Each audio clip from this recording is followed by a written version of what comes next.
everyone, we are here at Minton Medical Clinic and Aesthetics. We are joined by Dr. Dyer. Dr. Dyer, thanks so much for having daytime here. Well, thanks for having us. Yes, not a problem. So we are talking about Botox. Everyone always hears the word Botox. They may not really understand what it is or what it does, but it is one thing that you all offer here. Can you tell me a little bit about Botox? Just give us some general information about it. Sure, absolutely. So as we age, we get fine lines and wrinkles on our face. The predominant areas are the forehead, the smile lines on the sides of the eyes called the crow's feet, and in between the brows. And just like when you work out, you make a muscle build up and become stronger.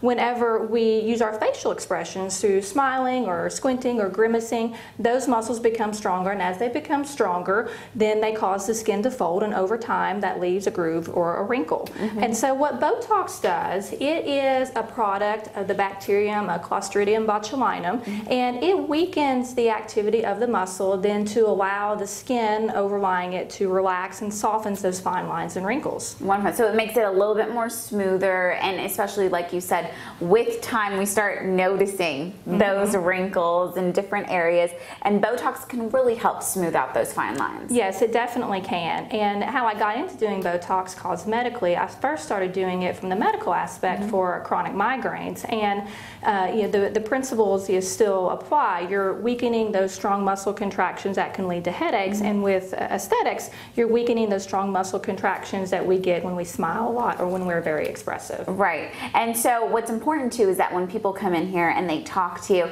they can really discuss about what's best for them, about what they're trying to do, and if Botox can help that specific area. Absolutely. Treatment is very individualized because every person is different. Every person has different strength of the muscles they use when they make facial expressions, and so different numbers of units could be needed.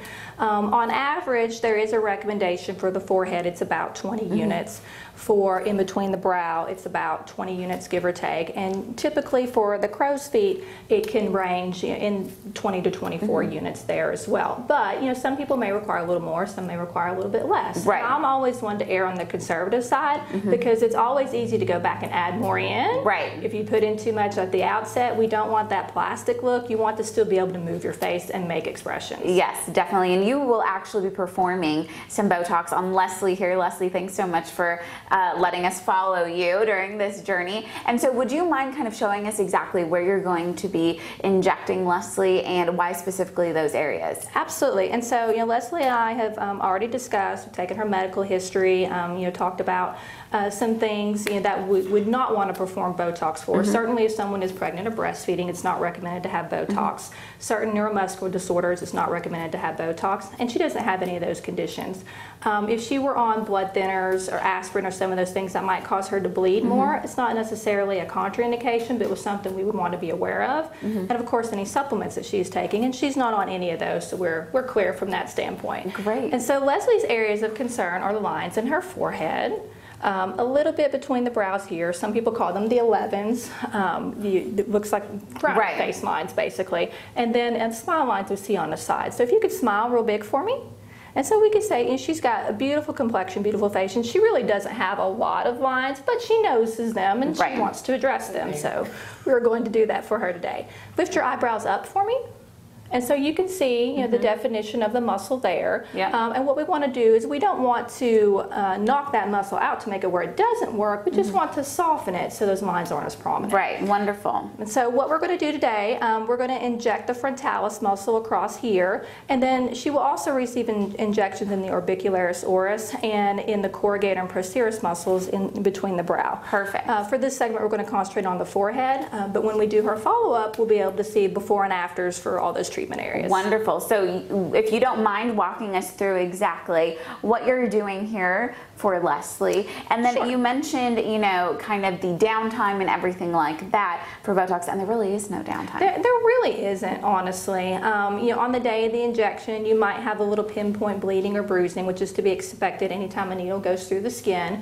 That's self-limited, usually resolves within a day. I have people come in on their lunch hour and get injected and go straight back to work. So wonderful. There really really is not significant downtime. Great. All right, well, go ahead and we'll kind of follow you through this, and if you don't mind talking us through what you're doing as well. So I've already pre-drawn the syringe with 20 units of Botox, and we're just going to cleanse the area with alcohol because we always want to take precautions to guard against infection. And so we're good there. And so there are typically 5 areas we inject in the forehead. 1, 2, 3, 4, and 5. You have 3 across the front, 2 across the middle. We want to make sure we stay high enough above the brow because we don't want to get that saggy, droopy eye that sometimes can happen if you inject too low. Right. So we're going to inject across the top and then a little bit through the middle. Perfect. All right, are you ready? I'm ready. All right. So a little poke, 1, 2, 3. And so the needle just barely goes underneath the skin.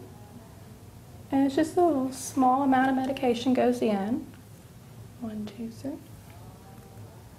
And it's not necessarily a painful procedure either. You know, we talked about the downtime, really no downtime, and it really is a pretty simple injection, correct? Yes, it is.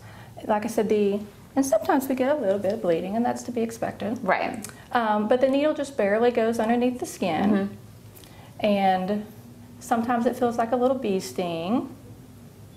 And you might get a little bit of swelling where the medicine goes in at, and that's to be expected.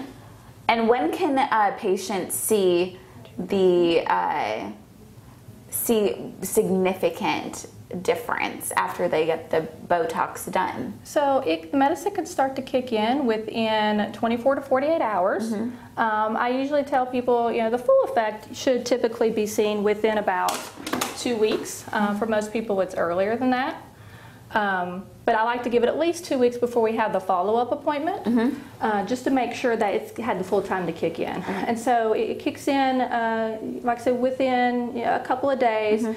Should plateau out at about 2 weeks or so, and then on average should last about 4 months. Wonderful. Now, I do have some people who are able to go longer between treatments. Right. And some it's a little bit shorter. A lot depends upon each person's metabolism, you know, and how expressive they are, and how strong those muscle contractions are. Exactly. Well, Dr. Dyer, thank you so much. Leslie, thank you so much. If you want to find out more about Botox and if it's right for you, make sure you call Minton Medical Clinic Aesthetics. You can come in and talk to Dr. Dyer about your needs.